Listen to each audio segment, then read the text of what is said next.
pengembangan pasar akan menuntut pengembangan produk. Saya ulangi ya, pengembangan pasar akan menuntut pengembangan produk, ya. Dan ketika pengembangan produk akan menuntut kita untuk bisa lebih efisien lagi dan efektif lagi dalam memberikan sebuah operasional dan produksinya. Nah, kenapa ini masih sustain dan masih nge-lead market? Apa kira-kira jawabannya? Silahkan komen di kolom komentar. Jangan lupa kasih like, komen, dan share. Nanti jawaban terbaik akan kita kasih masing-masing Rp300.000.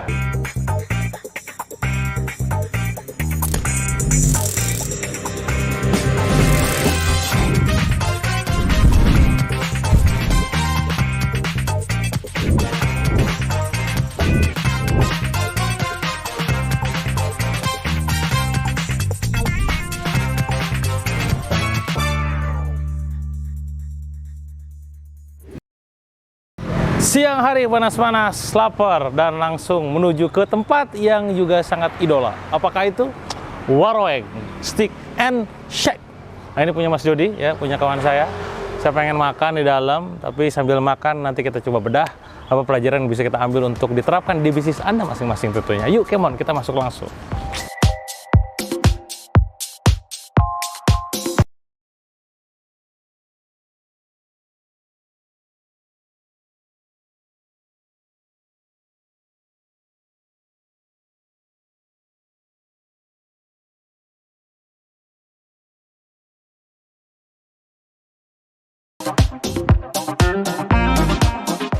Masya Allah, makin banyak aja nih outletnya dia.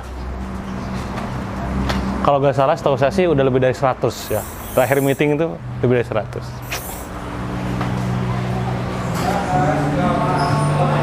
Sore, ngambil sini ya? Ngambil sini ya? Oke. Menunya ambil sendiri ya. Self-service, kos semua ya.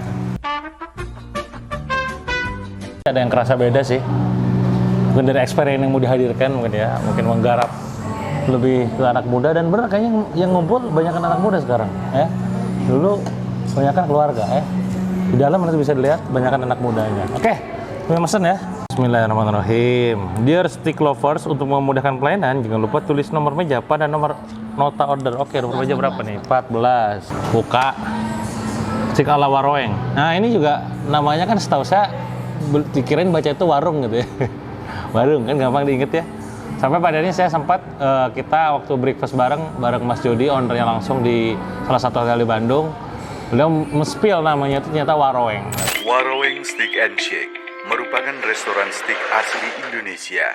Jadi ini menjadi sebuah edukasi juga buat teman-teman, Waroeng Steak and Shake gitu ya. Begitu saudara-saudara. Ini ya, steak ala Waroeng, brown sauce, steak ala Waroeng cheese sauce. Poinnya adalah, nah ini, steak. Jadi positioning yang dibangun adalah memang setiap orang bisa makan steak sekarang gitu. Dulu kan steak mungkin hanya yang ada di hotel, yang mehong-mehong, mahal-mahal. Sekarang masyarakat umum juga bisa masuk ke steak. Nah, pelajaran penting adalah tentukan Anda masuk di produk kategori apa gitu ya. Karena saya banyak juga belajar dan ngobrol dari Mas Jody gitu ya. Bagaimana beliau itu sempat juga main di bisnis yang lain, di kuliner yang lain. Beliau kan ada juga punya bebek, ada punya ayam juga. Tapi tetap yang gerakannya masif ya yang sticknya ini ya. Ada namanya Waroeng Steak and Shake. Di dalam Waroeng Group ini ada juga namanya nanti stick obong. Obong ini dari orang tuanya gitu ya, brand dari orang tuanya yang akhirnya sekarang dikelola juga sama beliau. Apa pelajaran penting tadi ya? Produk kategori yang Anda masuki apa? Apakah ayam, bebek, steak, mie, salad, kebab, nah apa tuh? Jangan main di semuanya gitu ya. Nah, ini main di stick, fokusnya di stick. Dan sampai akhirnya sekarang Waroeng Steak and Shake ini menjadi salah satu pelopor brand yang juga menjadi sangat luar biasa. Bahkan baru-baru ini saya dapat kabar pengen IPO katanya, tapi saya nggak tahu kejelasan seperti apa terbarunya update-nya. Nah, ini kelihatan ya dari produk yang dihadirkan banyak stick. Saya tenderloin. Nah, pelajaran juga lainnya, walaupun produk utamanya adalah core produknya adalah steak, tapi bukan berarti tidak bisa menyediakan produk lain. Untuk apa? Untuk memfasilitasi mereka-mereka yang nggak suka steak ataupun nggak terbiasa, dan juga menjadi alasan buat mereka untuk nyoba ya. Makanya di sini ada yang namanya beef, ya, rice series, terus juga berbagai minuman. Nah, minumannya saya milkshake tuh ya. Dan ingat minuman. Nah, di sini juga ada coklat, ada kopi juga. Kenapa ada lemon? Nah, ini menarik. Kenapa ada kopi dan akhirnya ada minuman-minuman seperti ini? Karena kalau saya sih melihatnya mungkin pengembangan karena menggarap pasar segmentasi anak muda juga ya. Yang dulu keluarga sekarang jadi anak muda, dan anak muda dengan experience seperti ini, dengan lagu juga, musik juga kekinian, itu lebih kepada menjual experience. Jadi orang dulu datang hanya untuk makan, sekarang orang datang untuk nongkrong, untuk ngobrol. Nah, itu jadi poin. Jadi poin yang kedua yang bisa saya sampaikan di video kali ini adalah bahwa mengubah segmentasi pasar akan mengubah produk yang dihadirkan, ya, dan itu mengubah berdasarkan experience yang disajikan ya. Jadi target marketnya adalah anak muda datang ke tempat itu untuk makan atau untuk nongkrong. Kalau keluarga mungkin datang makan ngobrol balik gitu. Anak muda bisa jadi sebaliknya, ngobrol dulu lama ya, makannya sambilan gitu. Jadi posisinya adalah ngobrol sambil makan, bukan makan sambil ngobrol. Bisa dipahami nggak? Poinnya di situ ya. Jadi Anda kalau udah kenal siapa pasarnya, Anda harus tahu market itu biasanya behaviornya gimana. Nah, di sini tidak terlalu banyak yang posisinya itu adalah kayak Instagramable kayak begitu, karena memang marketnya bukan anak Z yang bisa foto-foto, mungkin akan banyak tempat-tempat untuk Instagramable friendly yang bisa diupload gitu. Kalau milenial atau mungkin anak muda yang bukan ke Z gitu ya, makan, ngobrol, dengerin musik, nyaman, ada AC, selesai ya, gitu ya. Udah, bayar langsung katanya. Ya. Ya, betul. Bayar langsung. 14 ya Mas ya duduknya ya. Ya. Tendernya 2, besoknya mohon maaf yang pakai es krim ya enggak Mas? Ya enggak. Enggak biasa. Kalau lemon tea-nya berkenan dingin panas? Dingin atau panas? Lemon tea? Dingin. Dingin. Ini mohon maaf yang digoreng tepung ya Mas ya? Tepung. Siap. Jadi 106.500. 6.500. Lainnya 2, vanilla 1 sama lemon tea ya. Iya. Ayolah, bisa Bu. Susah. Ya. Ini baru ya konsepnya teh? Kita pindahan yang dari di Taman Sari Mas. Oh, yang Taman Sari ya, depan Taman Balubur Sari. itu ya? Sebelah situ kan? Itu kita tutup dari bulan November tahun kemarin. Oh, Terus tapi ini konsepnya berubah kan? berubah. Saya rasain berubah maksudnya. Iya, kita yang ada kopinya Mas. Kalau dulu kan enggak, sekarang ada kopi. Malah sekarang banyak anak muda ya? Apa? Yang saya ngeliat di belakang banyak anak muda, yang dulu kan banyak keluarga kan? Iya, dulu juga anak-anak muda juga ada, cuma apa namanya beda sama sekarang lah. Segmentasinya udah berubah ya? Iya, ini ada kopinya juga. Iya Mas, betul. Barangkali mau coba. Iya, Mangga. makan dulu lah. Siap, 932. Nuhun, siap. Yuk. Oke, barusan tervalidasi ya. Jadi memang ini adalah outlet pindahan dari tempat sebelumnya yang ada di Taman Sari.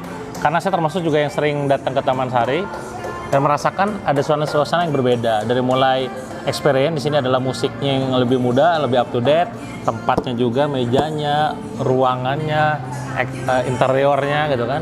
Ya, artinya memang Mas Jody dan tim pengen menggarap pasar yang berbeda ya, mengembangkan pasarnya. Nah, saya nggak tahu apakah ini akan menjadi patokan untuk yang lain atau hanya baru di sini saja ya. Pastinya adalah setiap keputusan untuk scale up ataupun penetrasi ataupun pengembangan pasti ada alasan. Nah, tinggal poin di sini harus dipahami adalah pengembangan pasar akan menuntut pengembangan produk. Saya ulangi ya, pengembangan pasar akan menuntut pengembangan produk ya. Dan ketika pengembangan produk akan menuntut kita untuk bisa lebih efisien lagi dan efektif lagi dalam memberikan sebuah operasional dan produksinya. Jangan sampai jadi blunder. Oke, Warung Stick and Shake ini katakanlah melakukan sebuah pengembangan pasar yang artinya menuntut adanya produk baru. Contohnya adalah kopi, karena pengen menggarap pasar anak muda yang datang bukan untuk makan doang, tapi untuk nongkrong. Tapi perhatikan sisi operasional dan produksi, ya. Dan saya melihat sih sejauh ini nggak ada isu ya. Mereka baik-baik saja gitu ya.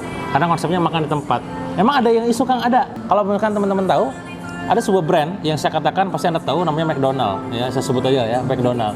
McDonald ini suatu ketika pernah melakukan yang namanya sebuah strategi di mana dia pengen menggarap pasar baru. Menggarap pasar baru yang awalnya pasar segmentasi tertentu, akhirnya ya Masya Allah cepat. Ya. Ya. Siap nuhun. Teh, Kang. Gercep banget ini, luar biasa sih. Gak nyampe 5 menit ya, 2 menit doang paling barusan. Langsung jadi. Ini juga menjadi wow experience buat kita ya. Bahwa memberikan pelayanan, memang nomor satunya kalau mau makanan adalah minumannya itu harus datang ya. Jangan sampai malah pas kita pesan makan, makanannya udah datang, minumannya malah telat. Ini hati-hati buat Anda pemain kuliner ya. Jadi ini pelajaran juga nih, saya barusan cut dulu ya. Lanjut dulu di sini. Jadi first impresinya, experience pertama adalah memberikan pelayanan yang super gercep. Nah ini yang juga Anda bisa lakukan pada saat melakukan bisnis, entah itu bisnis offline, berarti pelayanan kudu gercep, ataupun online. Online berarti balas chat kudu cepet. Itu ya poin berikutnya juga buat Anda. Baik lagi tadi, McDonald itu dia melakukan pengembangan pasar. Dan dia dibuatlah pasar untuk orang-orang yang nggak cuma suka burger. Ya, maka bikinlah salad. Ya, bikinlah produk-produk lain, salah satunya itu salad. Yang harapannya adalah menambah omset, menambah pasar, menambah omset dong harapannya. Harapannya ya. Apa yang terjadi kawan-kawan semua? Pada saat berlangsung, ya, dia value-nya sudah mulai berubah. Yang awalnya itu adalah murah, cepat, berkualitas gitu ya. Sekarang jadi nggak terlalu cepat. Kenapa? Karena dulu delivery yang cepat itu, fast food itu adalah di angka 2 menit maksimal. Tapi gara-gara dia bikin menu baru, yang awalnya 2 menit jadi 4 menit gitu kan.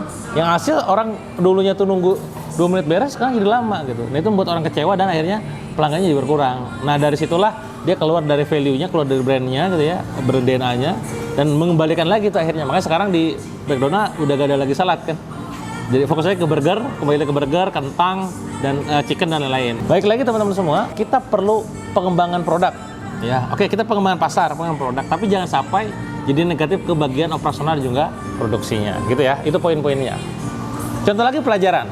Ini saya nyambung sambil nunggu menu ya, sambil nunggu makanan datang. Salah satu bisnis saya itu DNA-nya adalah komunitas. Core value-nya adalah penulisan.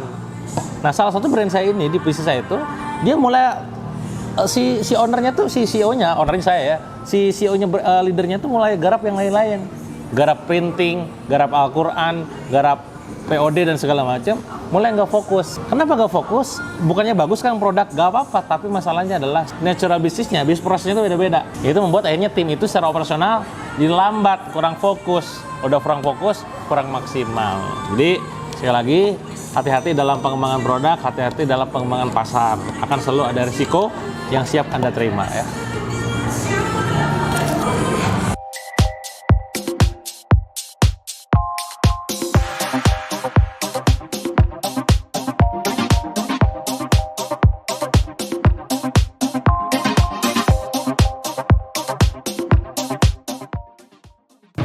Oke, barusan azan asar ya. Saya lagi nyari musola. Biasanya kalau warung tuh, ya musolanya gede. Lagi nyari dulu ya. Ke toilet.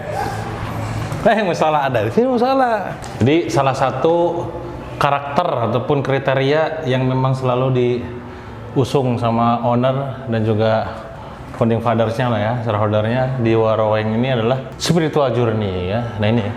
La ilaha illallah Muhammad Rasulullah. Memang dibalik pencapaian yang luar biasa, oke lah produknya masuk, brandingnya kuat, marketingnya news gitu ya, keren. Tapi yang juga gak kalah penting adalah mengedepankan Allah gitu ya. Spiritual company. Apa itu spiritual company? Bagaimana menerapkan nilai-nilai agama dalam perusahaan. Salah satunya adalah menyediakan layanan tempat sholat yang memadai ya, sehingga orang bisa sholat dengan leluasa dan nggak dempet-dempetan. Dan juga saya dengar juga ada yang katanya absensinya pakai duha dan segala macam. Nah ini yang juga bisa diterapkan buat teman-teman semua yang bisnisnya pengen tumbuh, karena logikanya sejatinya ya bisnis ini tumbuh kan bukan karena kita hebat, bukan karena kita luar biasa, tapi karena Allah nolong kita. Nah, ini pelajaran penting di balik pertumbuhan sampai ratusan cabang yang dilakukan oleh grup Waroeng ya. Nah silakan Anda terapkan di bisnis Anda. Dan kalau Anda punya analisa khusus tentang apa alasan ataupun apa sih faktor-faktor penting kunci sukses kenapa Waroeng Group ini di dalamnya ada Waroeng Steak and Shake bisa tumbuh secara signifikan dan sustain sampai sekarang juga. Di saat banyak juga brand yang ramai kayak begini, tapi pada tumbang. Nah kenapa ini masih sustain dan masih nge-lead market? Apa kira-kira jawabannya? Silahkan komen di kolom komentar. Jangan lupa kasih like, komen, dan share. Nanti jawaban terbaik akan kita kasih masing-masing Rp300.000. Nah, untuk 3 orang pemenang. Nah, satu hal penting lagi yang juga teman-teman perlu catat ya, bahwa nggak semua bisnis yang berbasis outlet semacam kuliner begini itu datang karena orang gara-gara lewat terus ngelihat. Jadi ini warung Steak and Shake ini berlokasi di tempat yang mungkin bisa dikatakan lihat mobil aja lewat gak ada bolak-balik tuh, saking kosong ya kan. Ya, memang bukan lalu lalang orang keramaian gitu, tapi memang di sebuah tempat yang memang cocok untuk bikin tempat sebesar ini gitu. Nah, apa poin pelajarannya kawan-kawan semua? Nah, inilah pentingnya kita bangun brand dan juga bangun titik distribusi. Jadi ketika ini buka cabang di sini, titiknya tuh semula di-share ke berbagai kanal online. Contohnya apa? Google Map, ya, terus juga di Instagramnya ya, terus di giliran di Waze-nya gitu ya bahasanya, supaya nanti pas giliran diakses itu, gue pengen nyari warung steak terdekat, cepet keluar gitu. Nah, kenapa bisa begitu? Karena sudah tertanam dalam benak gue pengen makan steak di warung steak gitu. Jadi kalau brand udah kuat yang pertama, gue butuh lokasi yang tepat, lokasi dimanapun, Waze-nya dekat, Google Map-nya dekat, sikat gitu. Jadi pelajarannya itu ya, brandingnya dibangun gitu, terus akses ke digitalnya diakses. Yang sampai udah ada, cuman pas di searching belum buka atau nggak ada, kan nggak nyampe ke sini. Nah, kenapa kita bisa nyampe ke sini? Ya karena ada Google Map atau Waze tadi. Karena kita dalam benak kita udah ada warung steak nih, yuk kita ke sana. Terdekat mana? Di sini, muncullah ke sini. Bukan gara-gara lokasinya yang ideal gitu.